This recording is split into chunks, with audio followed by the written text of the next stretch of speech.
Good morning and thank you very much for joining us. I am Yori Folani. Well, in Lagos, southwest of the country where we're broadcasting from, it's been raining just about everywhere in Lagos.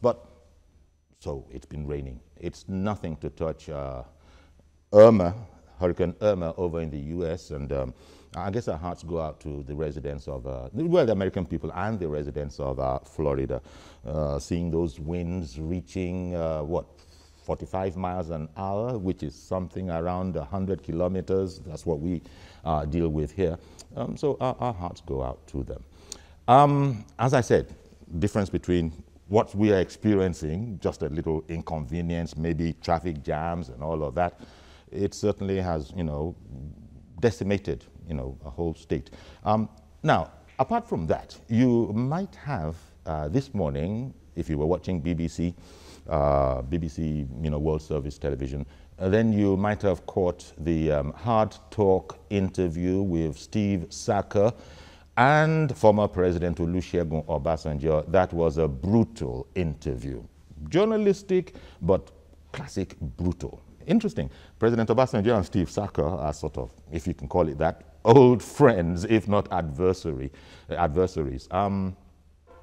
Steve Saka actually had President Obasanjo's books in front of him and was telling President Obasanjo that whereas he's an expert in lecturing everybody on the right thing to do, on corruption, Steve Saka said he didn't walk the walk, he could just talk the talk. Steve Saka called former President Obasanjo the grandfather of corruption in Nigeria. He cited the Ghana must go bags that were laid on the National Assembly table all those years back. You know former President Obasanjo, he's not going to give an inch, and he didn't. And he said, where did it come from? Where did those monies come from? He, telling us that in his time, the National Assembly, as soon as he came to office, had sent a message to him through the NSA at the time, saying that, look, when you send a bill, send it with money. And he said he refused absolutely. That was the kind of National Assembly that Steve Saka was now quoting back to him, saying that he was a corrupt person. And so neither party gave an inch. The president was livid, but to his credit, he didn't walk off the set, even though it was almost like that kind of an interview. If you missed it, you might want to check it out on YouTube or on the internet later on. Now, back to home and our affairs. Talking about former President Obasanjo, his vice at the time, Vice President Atiku Abubakar, well, he's been in the news lately.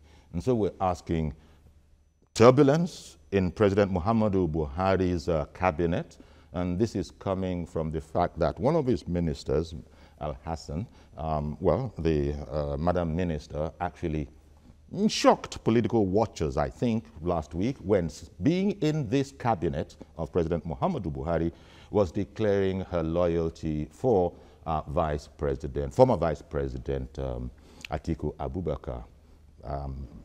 Political commentators have been surprised at that, say she might have resigned. It was entirely within her right to have her opinion. She might have resigned first and then begin to make those kind of criticisms. Former Vice President Abubakar followed that up within a day or two by saying that he had been isolated in the ruling party after committing resources, material, and everything. Even people very, very close to him, not excluding Garba Shehu, one of the president's spokesmen.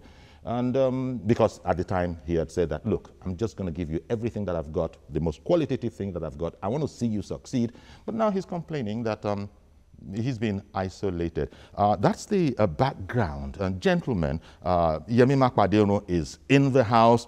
Yemi is a strategy expert. As always, thank you very much for coming on, Yemi. Thank you for having me. Indeed. Good morning, Nigerians. Indeed. And our other friend in the house, MJ, but that's too informal, Majid Jamil, a journalist of Upshot Media. Thank you, Majid, for coming on as well. Thank you, Yori, and good morning, Nigerians. Indeed. Now, I don't know, maybe we should just, I touched on three subjects. Irma, President Obasanjo's interview. Let's take all of that as given. But then take President Obasanjo's vice at the time, Atiku Abubakar, and tell me what you think about Minister Al-Hassan opening up the first salvo and her principal, as she said, my political godfather, following up with Yeah, this administration has not done me well at all. It has isolated me. I've been watching them. They've not got in touch with me in 2-3 years. So, you know, and he has even gone ahead and said that this administration has not delivered on its promises. What do you think of such conduct, considering that Atiku Abubakar is a member of the ruling party? You know, Atiku, in the last 6 months or thereabouts, has been very visible in the media and social space. Yes, especially on restructuring. On restructuring. And to think that this man was a VP for 8 years, I mean, it was actually, Obasanjo actually put him in charge of the economy. All that is history.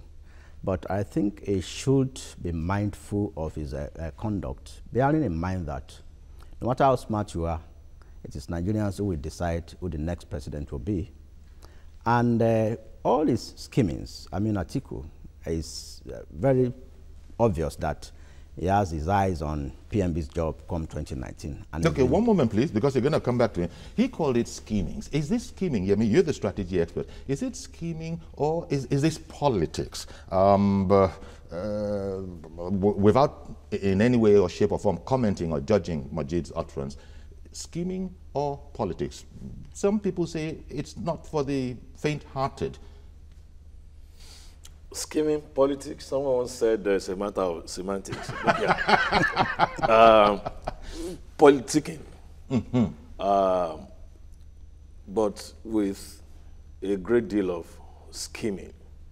Because though scheming has a negative connotation, it simply means trying to take advantage of someone else. And in this case, it does appear that the former Vice President, Atiku Abubakar, is trying to become relevant and prime himself for President Buhari's job by running down the president. Now, I have no problem with his ambition, and I don't think any Nigerian will be surprised that Alhaji Atiku Abubakar is still interested in becoming president of Nigeria. It is absolutely within his right. Time, if I got the figures right. He has always he's become a serial runner. Yes, he's been since a candidate 2007, once, yeah. but he's been an aspirant since 2003.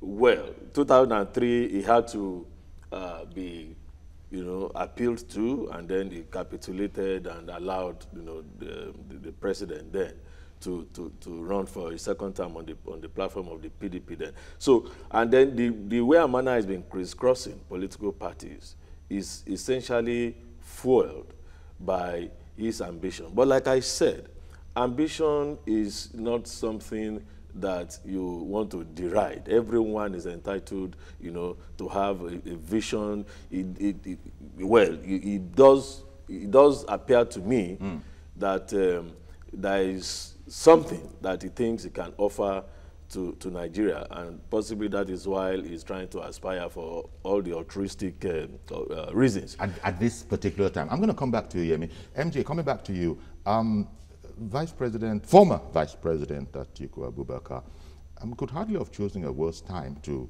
launch, if you want to call it that, this offensive. President Muhammadu Buhari has just come back from an extended stay abroad, As a matter of fact, it's also in the news, the presidency announced that he'll be off next week to the US to attend UNGA. The universities are on strike, health workers are on strike.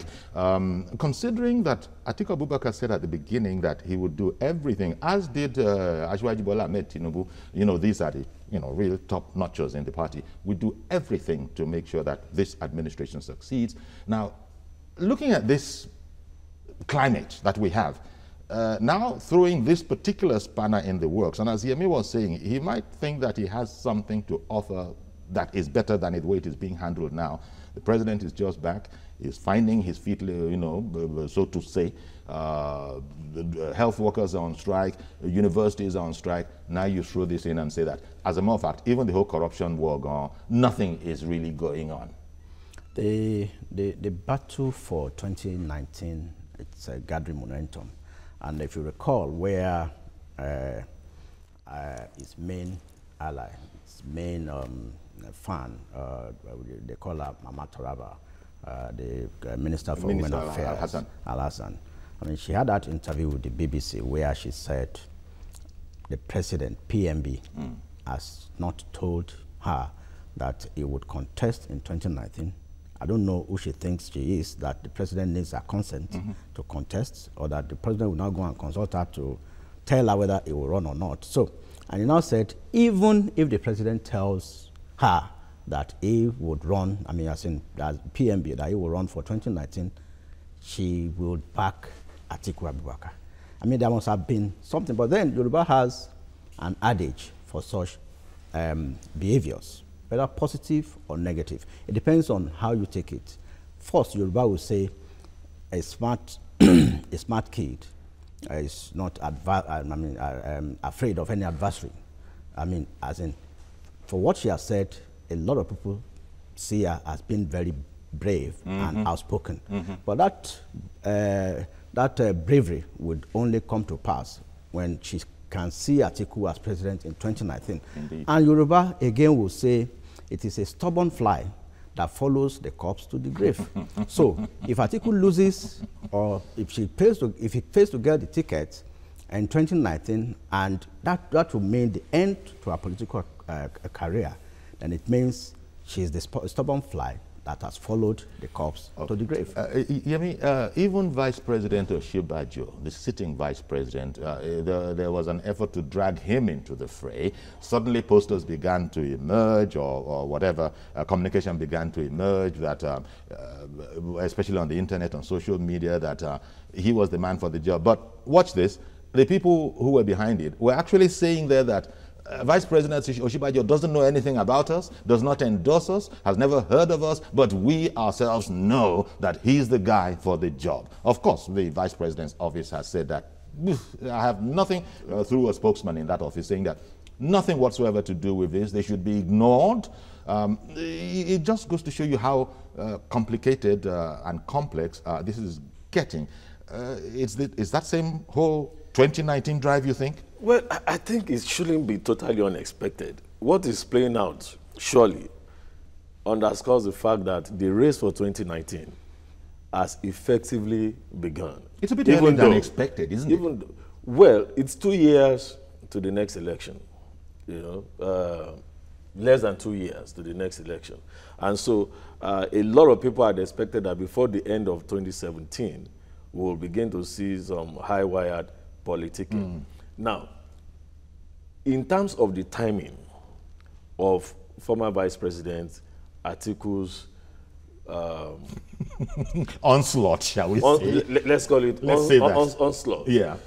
I think it's, as a strategist, for me, despite the vast experience that the former Vice President has, when it comes to politics, beginning with the Yaradua movement, I think it's going to end up in an anticlimax because it's actually a little bit too early for him. You see, at this moment, what people will say, what some smart politicians will have said to Al-Hassan on that day was to say, thank you for this compliment. I really appreciate it, but I have not made up my mind to run. That would be a statesman speaking. That would have been not even a statesman, a politician, an adept politician speaking. Because what he has done right now is that he has opened his flank. He showed his hand. Yes, and right now, between now and 2019, all sorts of mud are going to be unearthed. Some of the things that have been kept, in the cooler concerning his past public service record and the rest of it. For me, I don't think it is actually political. That move was not a smart political move. It was not smart politically. What do you think it borders on the personal as well? Look. When ambition becomes blinding, you tend to make certain fundamental basic errors that you ought not to make. Let me give you an example of somebody I consider a very smart politician. Ibrahim Babangida still had his eyes on the presidency since 1993. But each time it attempts to vie, and it sees, He gauges. It gauges the mood, it looks into the crystal ball, and before you say Jack, is already diffuses tension. A few times he will say, I will only run if the president is not going for a second time. That may not necessarily mean what he meant, but you do not open your flanks this early. There is so much time now for Atiku's political enemies to actually hit him. What do you think, Moshood, this will do to the cohesion within the APC? Arguably, it has had its rumbles. There was a time when, as you know, in anger, Asiwaju Bola Ahmed Tinubu had called for the resignation of the chairman. That sort of really, shook the place up and showed that, all might not necessarily be well. Now we have this. There's still a lot of work to be done, governance. This is going to be distracting. Or do you think they might be able to quench this fire, focus on governance? Because, yeah, the ruling party does have results to show. I mean, it needs to get more results than it has to show. And now that hate speech, quote unquote, is very much in the air, they say there's a very, very thin line between love and hate. Atiku's love of the PMB candidature, I don't know if one can go as far as say that, hasn't this become something of hate speech? Because he says there's nothing to show for the survey, for the service so far. Yeah. You see, when Yemi mentioned deft politicians that are really very smart, I also expected that he would have mentioned Asiwaju Bola Ahmed Tinubu. Okay. But then we still have. By the way, Asiwaju Bola Ahmed Tinubu, I have searched all the news. I've not seen one word on this whole fracas from him yet. Yeah, you see, Asiwaju Tinubu is another master strategist. I mean, a politician to the core. You see, in all this scenario that is playing out, Asiwaju has always said he would support PMB, that is not going to run for presidency as long as Buhari is interested. But there's a difference between I will not run for presidency and I will support you. In 2015, we all saw the support that Asiwaju gave PMB. Yes. And as a matter of fact, candidate Muhammadu Buhari, as he was at the time. As he was then. And for Atiku, I don't know what has changed between 2015 and now. Because I recall, even in the primaries of the APC then, he had more, his pocket was about the deepest. Well, he did say that they'd used those deep pockets and then had abandoned him, and now they've even isolated him. Nobody's even knocked on his door by way of, hello, how are you doing? But then what I was driving at is actually the fact that he even came third. I mean, Kwakwanso, if I could recall, Kwakwanso came second in that primary. So, but for Atiku, I think he needs to sit down and look at the quality of people advising him. There's something we call, there's a difference between the crowd and people. If you have the crowd you can see the same crowd supporting the same, supporting different people. But you see people, quality people, they are the voters that on the election day, out of, if you have 1,000 crowd, for example, the people, you start to segregate them. So they know who they will vote for.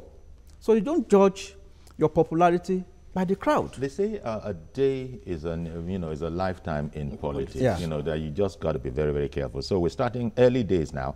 In Atiku's strategic think tank, he must have weighed it. This is the way to go. This is the time to strike. The question about what this will do to cohesion, which I think is indispensable to a ruling party, cohesion, not just within the APC, but also within President Muhammadu Buhari's cabinet. Do you think there are worries there?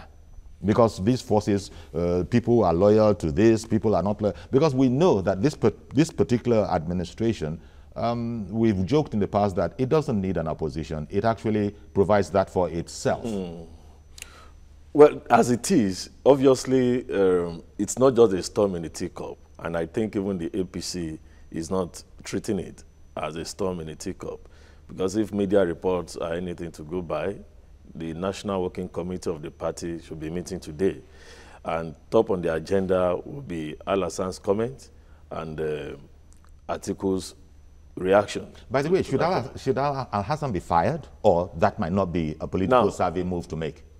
Ordinarily, she ought to have even resigned.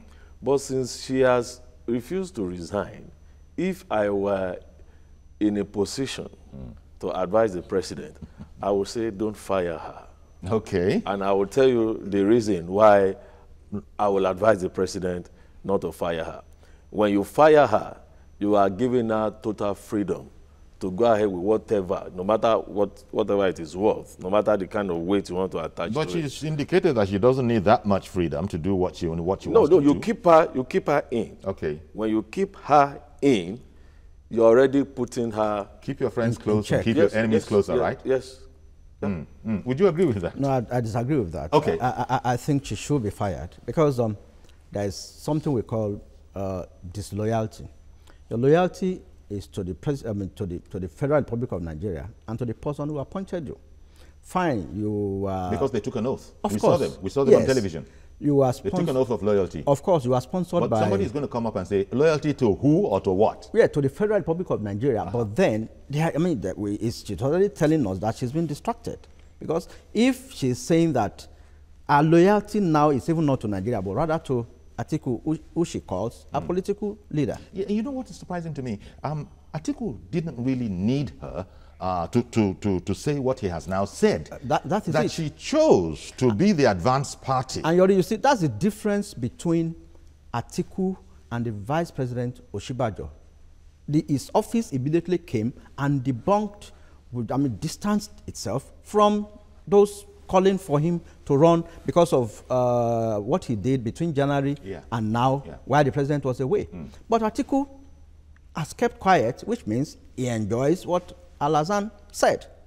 And he also went further to say that he's been alienated from the APC.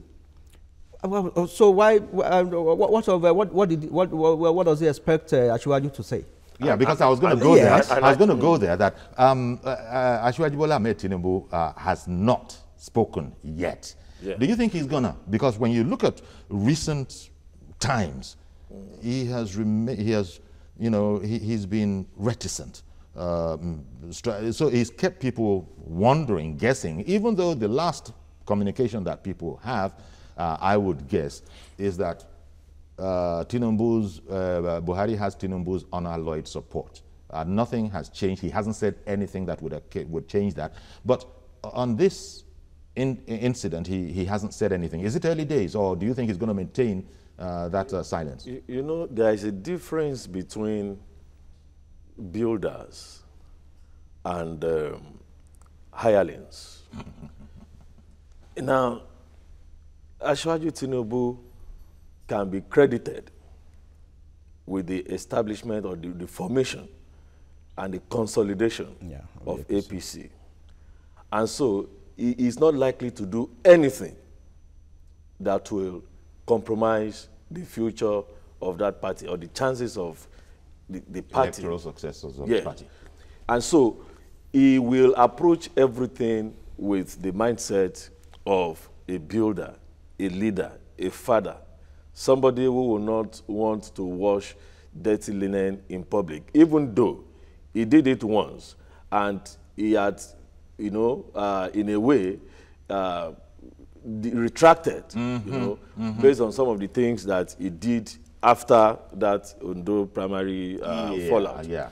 Now, and so compared to Atiku Abubakar, who has been inconsistent in terms of political affiliation, who appears to have usually been driven by ambition and where he has the greatest chance of actualizing his ambition. But you said ambition is not a sin. So, yes, but then when you are being pushed, when your ambition is to the extent that when it becomes inordinate. when it becomes inordinate. And you see, nothing underscores the inordinate nature of the former vice president's ambition than what is said about the way he has been treated by the party, having used and his by money the president, and having his used resources his money and his people.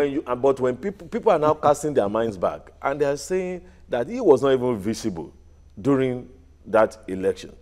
He was not at any of the campaign rallies. Yeah. He did not actually muster anything, to support the bid of the president. Now, if he said that, what will people like Ashwaju say? Now, politics or governance is not about what you get. That is the impression that should be given to us, even if that is not the reality. But when you come out openly to say that because, you have been sidelined, what exactly? I haven't got very much for my investment. It means I've invested, in this project. I've not been able to reap. And I think, you see, why I think this will end in an anticlimax is that the article of 2017 is not even as formidable as the article of 2003. In 2003, in the run-up to the PDP primaries, Atiku had in his pocket about 20 governors at that time rooting for him. 20. Yet, he got his fingers burnt. So what's going to happen today? Exactly. When even in his home state of Adamawa, it's a battle royale. Yeah, we're hearing that, according to newspaper reports anyway, northern, governors are lining behind the perceived right of the president to run, should he so choose. And it's not as if there aren't Southwest people. Amosun, for instance, as he's a very, very close ally of the president, it's known. He has, in fact, he made the comment that whereas I'll grant Minister Al-Hassan her right to have her opinion and say it, but he would have wanted her, he would have had infinitely more respect for her if she had dissociated herself from the master she is serving before beginning to say that, she didn't say it exactly like that, but it does have the impression that I'm just managing here. My real guy is outside there. Good morning, Mr. George. Hello. Good morning, Mr. George. Yori. Good morning, sir. Uncle Yori, I am particularly not surprised at what is happening with Atiku and the minister. I followed President Buhari's campaign trail. He went to 35 states of Nigeria, and Atiku was not with him in any of the states. When he visited Adamawa State, even when he visited Adamawa State, we did not see him at that campaign rally. It was only Yobe State that the president did not go. In all the other states we went, we didn't see him. Why is he campaigning or is he talking about being marginalized or being sidelined? He was really not part of that party after he lost at the primary. And to the minister, you can't eat your cake and have it. If I were the minister, the first thing to do would have even been to resign before making that comment, because it's obvious that he's not with the president's vision. If your loyalty should be to a cause. If you are not loyal to the cause of the president, why are you working with him? Indeed. Uncle Yori, the other thing that worries me is the ambition of Alhaji Atiku. Even if it says true, how do we have a president that cannot travel to America? As we speak, Alhaji Atiku cannot visit America because he allegedly. Mr. George, if allegedly. If you want to prove us wrong, he should visit America today. All right. Okay. And come back. All right then. That's the only way we will know it is alleged. Okay. Thank you very much, Mr. George, for calling in. We'll go on a break now. And when we come back, of course, we'll devote most of it to just taking your call so we get your perspectives on what is going on. Stay with us.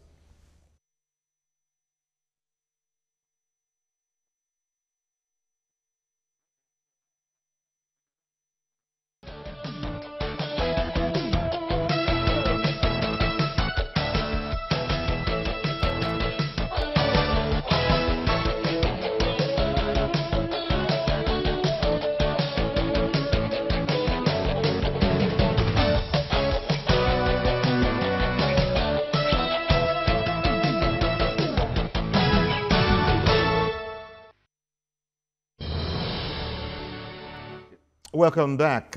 One of President Muhammadu Buhari's ministers, as it were, almost decamps, virtually says her loyalty is to someone outside of the cabinet that she is serving in.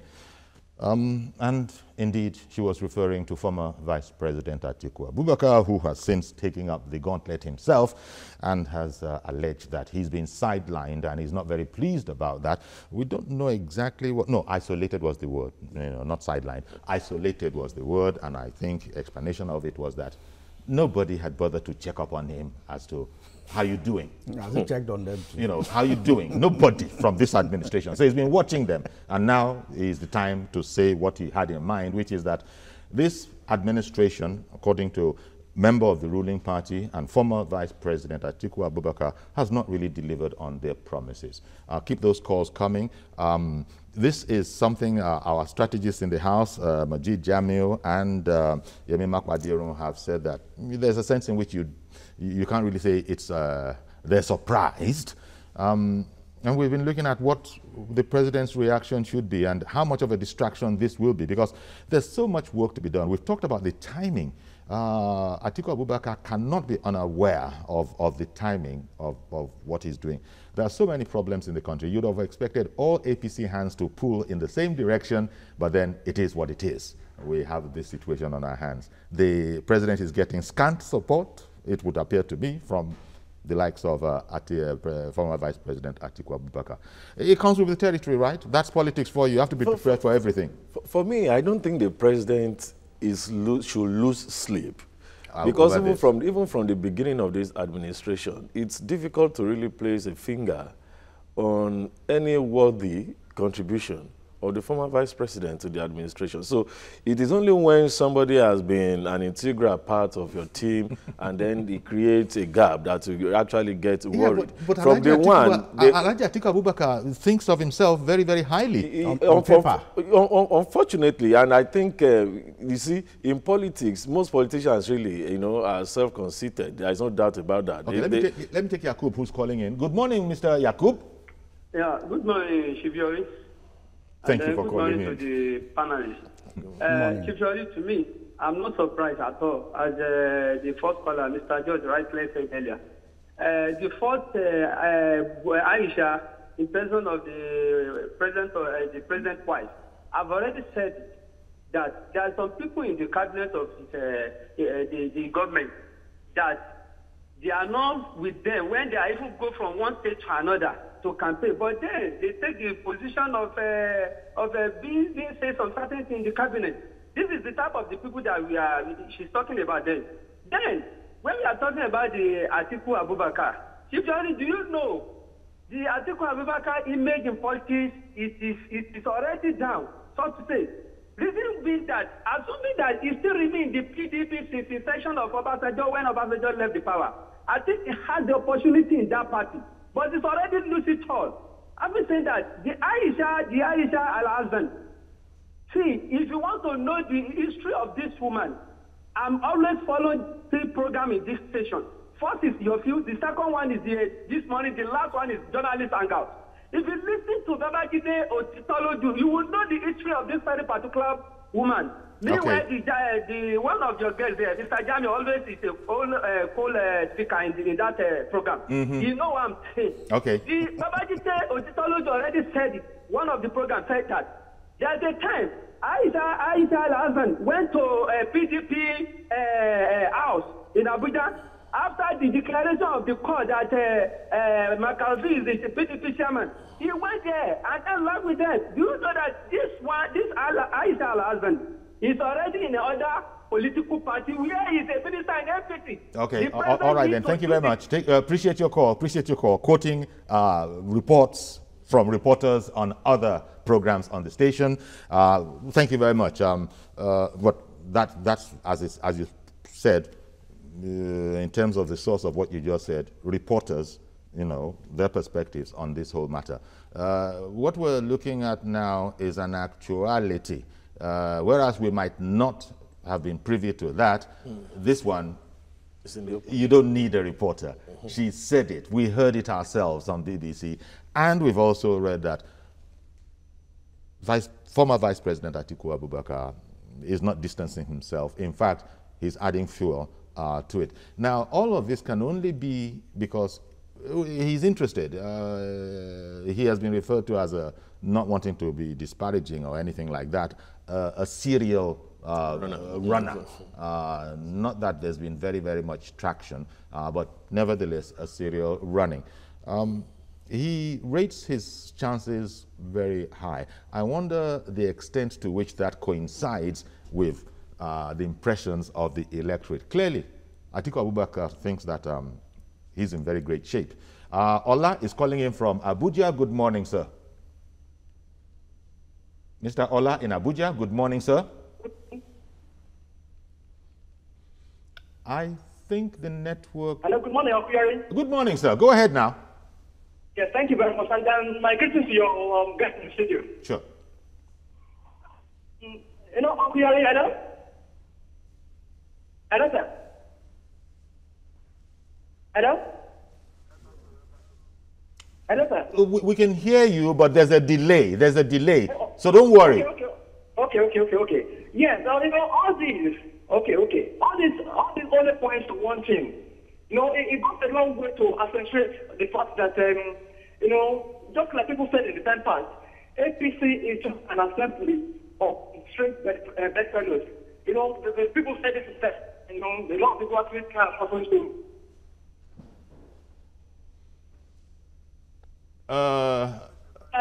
That there's a lot of problem with this party.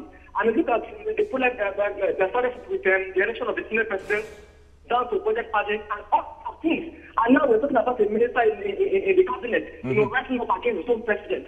It goes to show that there's a big problem in APC. And that is why Nigeria has been backwards. I mean, in the last 2 years, economically, socioculturally, in everything that has to do with the Nigerian state. So APC has to put itself in order. And it's going to show also that the president really didn't know much about Nigeria. That's just the truth. Because for him to have appointed somebody and directly share the same ideology with this, it shows that the president is never used to shape himself as a person. Thank you very much. Indeed, thank you very much for calling in. Okay, we reached that particular point of the conversation, this general conversation about strange bedfellows that constitute the APC, but we all know the history of why, indeed, that is the case. The coalition that was formed, numbers were essential. They couldn't get the numbers unless they reached out to some quote-unquote strange political friends. Yeah, even if we had strange bedfellows then, as it were, that formed the APC, of course, we had the 5 governors from the PDP that came in, including Kwakwanso, Amici, and so on, even the NPDP, including Saraki and some other. But then, if we have a very strong leadership of the party, which is today, to me, is absent. The Oyegun-led leadership is a leadership that has fallen short of its expectations. Oyegun has not been able to hold the party together. That is a fact. There are so many factions of the party in several states. Kano, we have a problem between Ganduje and Kwankwaso in Kano. In Kogi, there are about 3 factions, Melaye faction, the Yaya Bello faction, and the Fariki faction in Kogi State. There has been no serious effort towards reconciliation. And in Kwara, we have a National Assembly that is like an opposition to its own party. For the very first time, we had the National Assembly where the president of the Senate is from the ruling party, and the deputy president is from the opposition. Very, very strange. And for more than 2 years, we've not been able to address that. No attempt to make amends in these areas. Fola in Abuja, good morning, sir. Yeah, good morning, Mr. Folani and your co-director. Sure. Go ahead, please. Yeah, I would like to give my view on the topic that is discussing about. Go ahead, please. Yeah, for me, I'm not surprised by this, the former Vice President Atiku Abubakar I see him as a political juggler. I don't see him as a serious person who had anything with the value of Nigerians and Nigerian youth. We should not take him that serious. We need him younger. If PMP is not coming out strong and he's saying, I would rather give a support to the present vice president or whoever that is coming from the north, even more vibrant to the development of Nigeria. That is on that. Then on the issue of that woman, I think what she needs to do is to resign. I'm not surprised about the present comment. She has never forgiven the party ever since she lost out in the primary and in the election, because she felt the party betrayed her. The governorship election, she came up and she lost out in the court. So, and that shows how much this present government out here, at least compared to the government we've been having in the past, to us as Nigerians. And the last caller, sorry, much as I would want to respect people's view, and everybody's entitled to his opinion. That man has always been, because I listen to most of his video comments, he has always been a nail on APC government. So I don't really take his view very serious. All right. People are talking this way, talk different way. It's always antagonize the APC system of governance. So I'm not surprised by Thank you for calling in, Fola. Thank you for calling in. Where the Turakin of Adamawa, Alhaji Atiku Abubakar, is going to begin to seek to actualize his apparent ambition, it now remains to be seen. Will it be within the APC? There is speculation among the political analysts that he's being wooed by his former party, the PDP. Now that those ones have seen that those ones have their problems, and those ones are just looking for anything that can put some sort of a shine on their aspirations. Now, Atiku Abubakar, is seeming perhaps attractive to them. What do you think of that particular speculation? I think that's very obvious. You do not need to be a political juggernaut to know that Atiku has already begun the process of exiting the ruling party. Because it's going to be very hard. It is going to. He's already turned to remain in the ruling party. He has made. Look, if he were to be someone like Ashwaju, who still holds some lever, maybe within the party hierarchy and the rest of it, you could say, well, there may be an impending implosion in the APC. But what is going to happen is that I foresee the former vice president, ventilating his, ambition on another platform, most likely the PDP. And if he does that, that will be the greatest damage that anybody will have done to his political career, because it will mean the third time coming. Yes. He first left PDP for AC, he went back to PDP, he left APC for, he left PDP for APC, now he's on his way back to be the PDP. And it's also not going to be a piece of cake. Speculatively. But yes, as we speak, he's still a bona fide member of the ruling APC. But he has said that the party and the government had, isolated him. Mazi Okoroafo, good morning. Good morning, sir. Good morning, our guest in the studio. How was your weekend, sir? We give God the glory. Honestly speaking, sir, I thank all our other callers. Honestly, I was expecting Nigerians for this time around.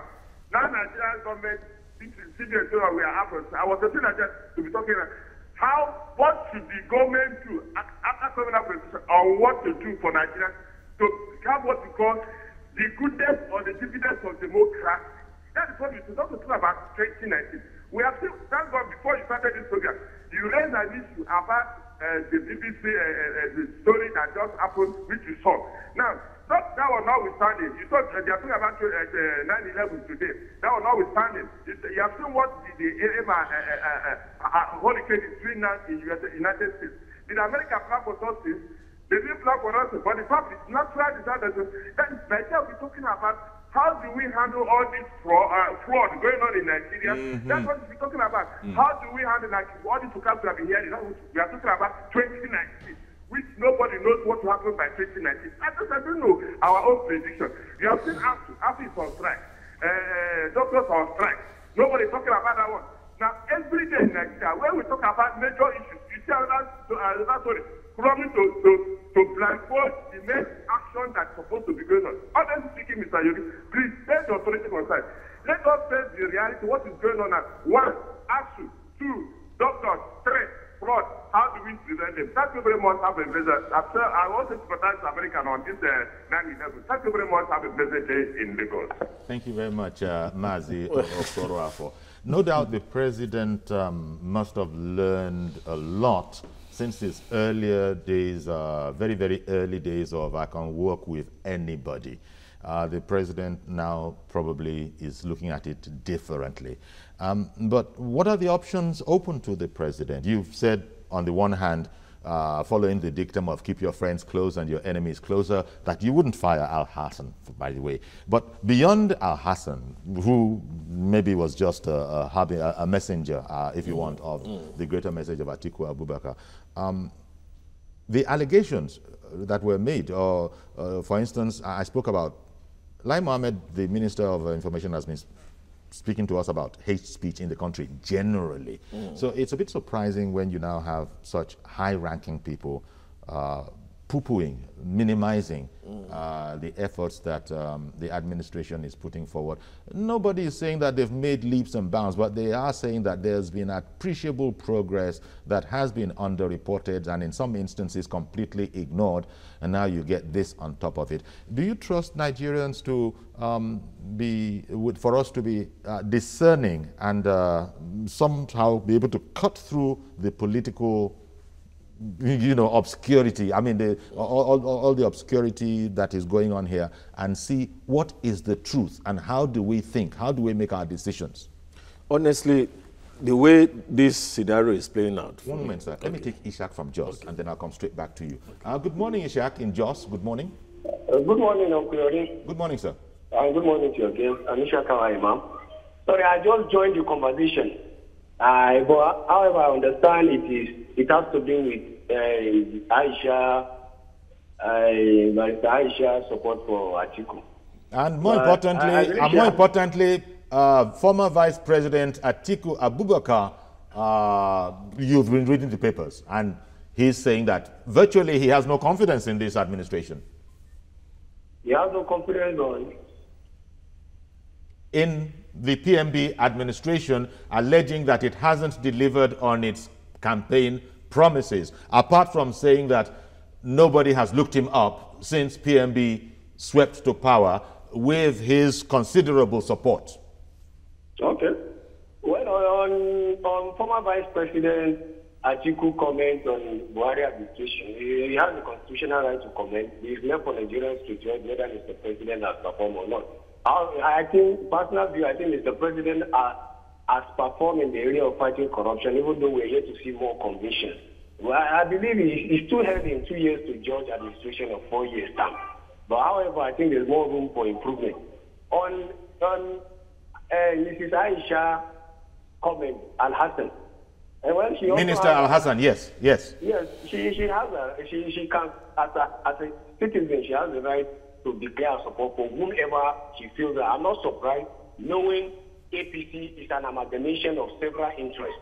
So I believe she was in the camp of Atiku, and I understand she even voted for Atiku in the primary election. But I think even though she has a right to support whoever she wants to support, but she lacks the moral right to even complain from within. If she wanted to do that, I believe she ought to have resigned her appointment in the first place, because we cannot separate Buhari administration with federal government governance. All right, thank you very much. I got to interrupt you. Really appreciate your call. Sorry for doing that, but we're running out of time, and I do want to give our guests in the studio about 40 seconds each. To what you were going to say, you can't have more than 40 seconds, Yemi. You understand? Let me start with the strange bedfellows thing. Okay. All the parties consist of strange bedfellows. Okay. Even the smallest parties in Nigeria are not stable. ABGA has 2 chairmen, Labour has disintegrated, and so on and so forth. Secondly, I think the way the government has handled this matter, the presidency, is commendable. So the language has been elevated. No spokesman of the president has abused Al-Assad, and Al-Assad herself used, decorum, decorous language in expressing whatever she expressed. So the issue of hate speech really does not arise. Not for this. Yes, there hasn't been anything bordering on hate. Yes. It's always been like, this is my view, and the other party is saying, voting where you are free to express your view. Yes. And so far, so good. But Atiku Abubakar has made some comments that probably are not expected of a high-ranking member of the party. I don't know. Majid, I'm sorry, you now have 30 seconds. Atiku should understand that the Nigerian politics is so dynamic, is well experienced. I mean, he has enough experience to understand that, and that the power to elect belongs to the voters, not how well you wish yourself as a president. I think the electorate in Nigeria knows what is going on. Definitely. And can read through all of this fog. It is only if Buhari decides not to run. He has these 12 million votes waiting for him any day. So, okay. And he has the right of first refusal. Okay. And I don't see this current leadership of the APC advising Buhari not to run. So it's left to Buhari to decide. Thank you very much. Whether you managed to take much more than 30 seconds, but I understand. Thank you very much, Majid Jamiu and Yemi Makpadirun, journalist and strategy expert, respectively. Thank you very much, gentlemen, for sharing your perspectives. Okay, that's our program. We'll be back tomorrow, God willing, with a fresh edition of the program. I'm Yori Folarin. Bye-bye for now.